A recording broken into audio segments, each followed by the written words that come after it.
You know when it's the holidays and your great Aunt Cheryl comes to town? Now you love your great Aunt Cheryl, but maybe not quite as much when she's staying in your guest bedroom as opposed to that nice 4-hour drive away. When she's staying in your house with her weird little dog and eating your snacks, she's slightly more obnoxious. Well, the Founding Fathers liked unwelcome guests in their homes about as much as we do, and this gave rise to the Third Amendment. The Third Amendment prevents the quartering of soldiers in the homes of private citizens without the homeowner's permission. This was included as part of the Bill of Rights written by James Madison. While its subject may seem a little out of left field today, it was very relevant for the politics of the time.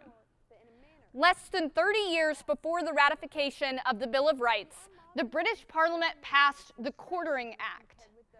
This required the colonies to feed and house British soldiers that had been sent over to fight the French and Indian War. The Third Amendment was a young America's response to this, ensuring that we as a new nation would never do the same. Quartering was such a big issue that it was one of the grievances outlined in the Declaration of Independence. Now, I don't know about you, but I can't remember the last time redcoats came knocking at my door asking to have a sleepover. So what are the modern-day applications of the Third Amendment? Well, examples of its use are few and far between, but there are a few notable cases. For example, Youngstown Sheet and Tube Company v. Sawyer in the year 1952. In this case, President Harry Truman issued an executive order with the intent of seizing and operating steel mills in order to disrupt a national steel strike that was occurring during the Korean War. The Supreme Court ruled this unconstitutional, stating that the president does not have the power to seize private property in this way. Associate Justice Robert Jackson used the Third Amendment to defend the majority opinion. More recently, someone attempted to use the Third Amendment to protect the privacy of the airspace above their property. The 10th Circuit Court ruled that the Third Amendment was not applicable in this case. That would require the U.S. military to get permission from the landowners of every property that they flew over.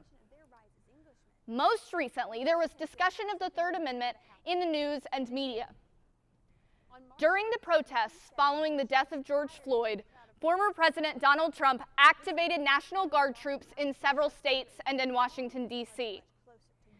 In Washington, D.C., there were so many troops that some were being put up in private hotels.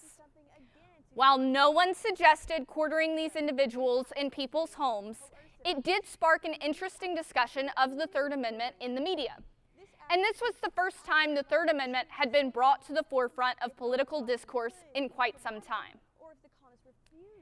In conclusion, the Third Amendment remains a vitally important part of the U.S. Constitution, despite the fact that it is infrequently used in the modern era and it can't keep away your great Aunt Cheryl and her little dog.